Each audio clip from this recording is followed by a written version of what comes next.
the Chase Thomas Podcast, for people who have nothing but time to kill. That's where my eyes, that's where I want to text people about. That's who I want to find out how this position group looks coming out of fall camp. Well, I'm fascinated on offense. I'm fascinated with the receiver position because I think the talent level has been elevated.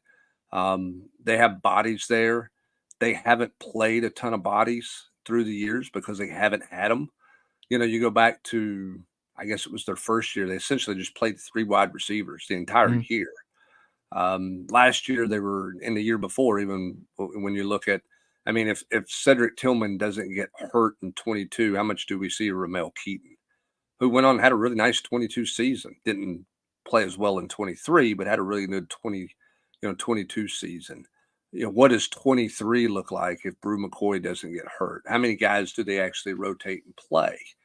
Now you're sitting here and you're looking at that group, and if Brew McCoy's healthy, which everything says he's going to be healthy, I think Chris Brazzell can be a really good player. I'm really interested in Chris Brazzell.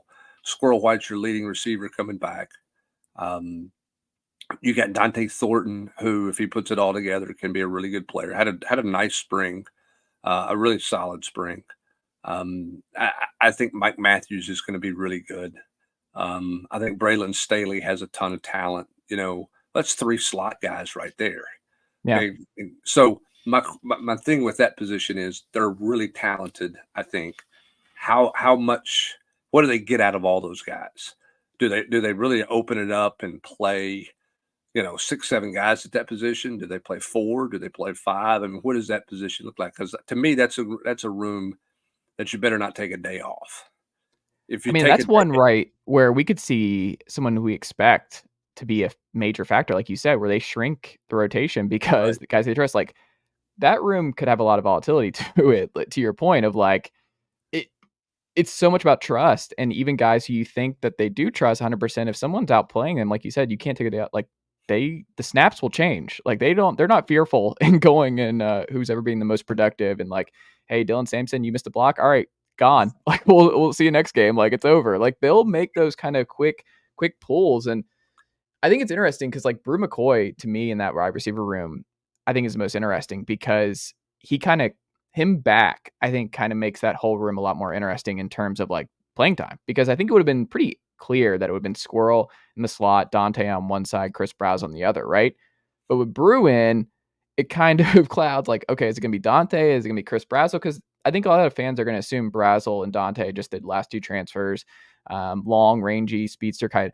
We saw it in the spring game. Brazzell is going to be more on the sidelines. Brazzell is going to be more of the contested catch. Like he's going to be a very different kind of receiver. Dante Thornton is just going to be what you hope he is going to be, is what you saw in the Mizzou game, like the downfield stuff and just be the Jalen Hyatt, just not in the slot, just on the outside is what you hope he is, which is why I still have said, I mean, and I'm curious if you agree with this, is like if Nico, and I think this is something that I think national folks are missing here when you see Nico as a top 5 preseason Heisman guy.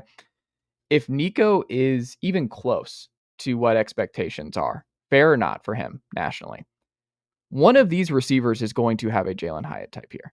Like you can't have one without the other. So I think there's a lot of folks. So when I see stuff like the anonymous coaches talking about like, I think Nico's a really good player, he's going to be this, that, and the other, but I just don't know if they have the receivers. It's like, well, that's not how it's going to work. Like if in this offense, if Nico is going to be explosive and going to put up numbers, one of these receivers is going to have a crazy statistical season. Like they are going to break out and have a crazy year. And to me, it just all screams Dante has the highest upside in terms of the breakout candidate. Because like we'll see with Chris Brazzell, but we've seen like year 2 is a big thing for receivers in this room. So maybe Brazzell's more of a next year guy than a this year guy, and he gets his feet wet a little bit.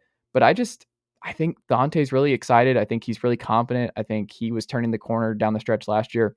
To me, I think it's Dante who strikes me as the most interesting coming out of fall camp, because I think some people might have written him off, but I can't. I think he's going to be a really good player. I think what's interesting with Dante is Dante's got to show to me that he's more than just a vertical takeoff guy.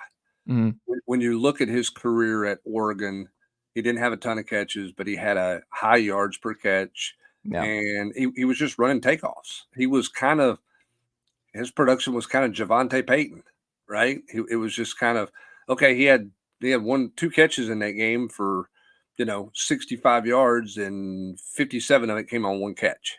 Yeah.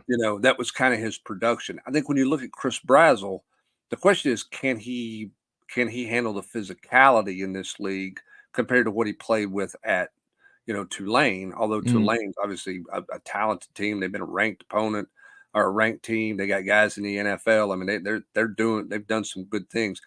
Brazzell is more complete from a route tree standpoint. So he's a little more diverse. The question is, how are they going to use him versus how would you use Thornton? Is there a great difference between the two, or is there not a great difference between the two?